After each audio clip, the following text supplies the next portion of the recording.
moving right along, we're going to the D cage. Now, this wouldn't be a bad idea to jettison into the next chart, because guess what I have done for us in the next chart? You're not going to guess this. I'll just get there. I've gone ahead and added all of the cage shapes. So again, we've got our caged situation here. C to A to G, G to E, E to D. The money's under the big M. So there it is. So if you want to start this from anywhere, I have the modal shapes up on the top. So here's the C box. Let's look what's going on here. Let's just look at the three of them now. We were going to jump right to G, weren't we? It was like, oh wow, that's easy. Just count up on a pentatonic scale. Color the note either major or minor. Now the little G minus 5 here and C minus 5, it means a C-shaped minor for the half diminished. We got a C major, 5 root 3, 5 root 3, but then the C minor shaped diminished fifth is starting on the 7th. Here's your root, here's your 7th. It's going to be C minor shaped. So that 7, let's look at the C that's up here so we don't run into no strings. So here's our 7, here's our 2, okay, because remember we're going to want a C minor shape, so it's a minor interval and then up to a major, but that would give us 7, 2, and an F sharp. That will give us B minor, and then we diminish that fifth, and that's it. That's how we get, that's why it's called the minor version, starting on the 7th, of course. Now look, you say you're in the D shape here, right?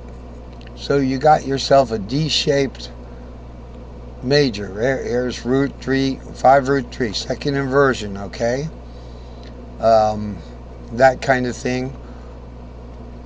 Let's see, root 3, 5, that's an on-string thing. But this is pretty much the defining shape of the D shape right there. There's your D. Okay. Now we'll go to the E shape. We're going to start an E shape on E minor.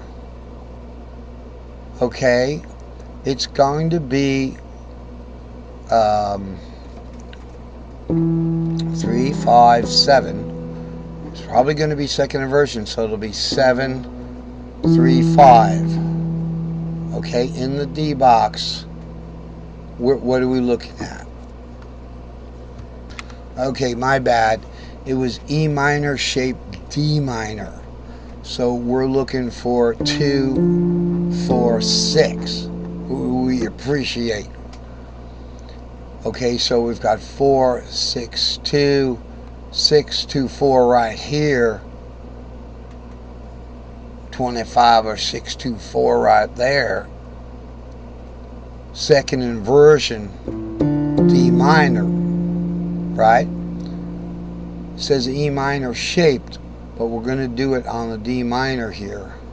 So we're starting it on the D minor. Now when we look at this D minus 5, we're looking at a minor version of the C. The C shape, over here in the C box, sorry. Over here in the C box. Oh, I lost my place there. Okay, back in the C box here. So the C here, 5 root 3, when we talk about a small C, all right, we're going to talk about 5, 7 would be the root now of that chord.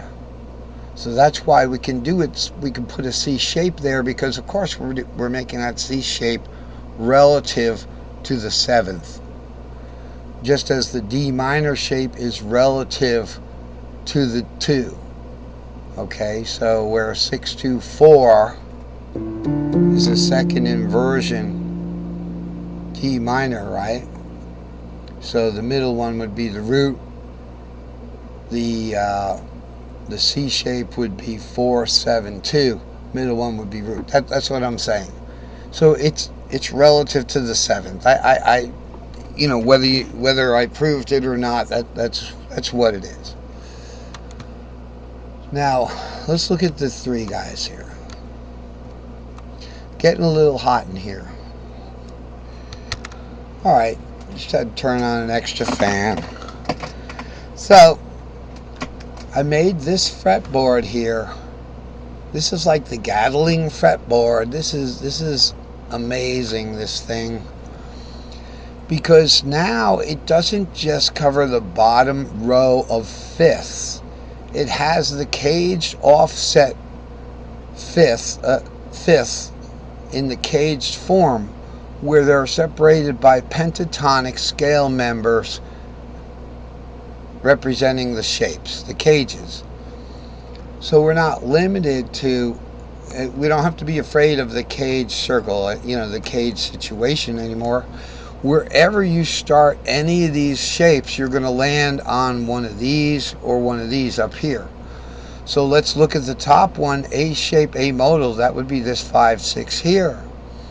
Look at this G shape here, is 6, 7 root. It shares with the 5, 6 there, but it does not share with the C shape.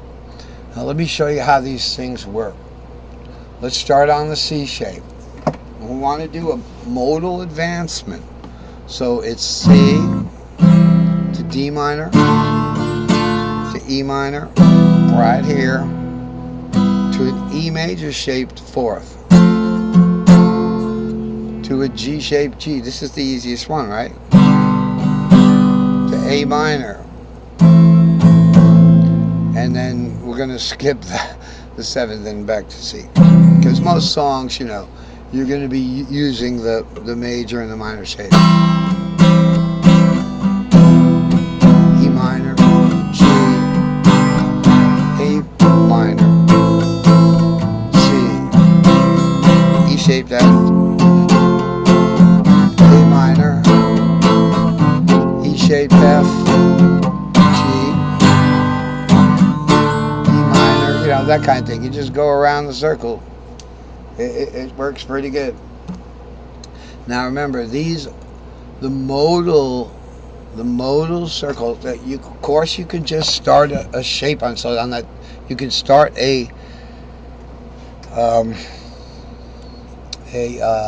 see. We'll go back to the other chart a second. Right here on that Dorian second. On the Dorian second, of course, you can just start a Dorian scale there, you know.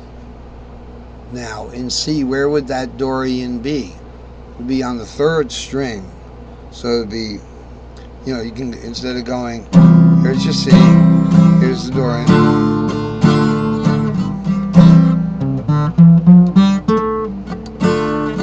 You can take that third string and go.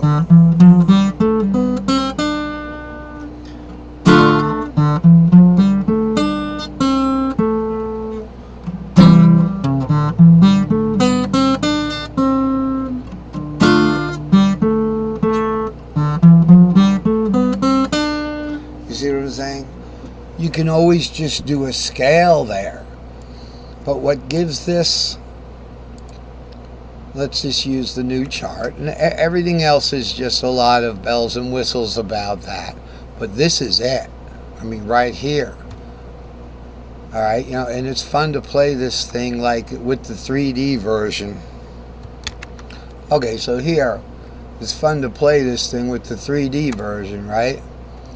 You know, it's easy to see. It's almost like you're looking at a fretboard, and this is just done with Magic Select on Paint 3D. So we can kind of go along where we want to, and I guess we needed just a little more explaining about the modal progressions. So let's look at, let's say, the G box here. And this isn't a bad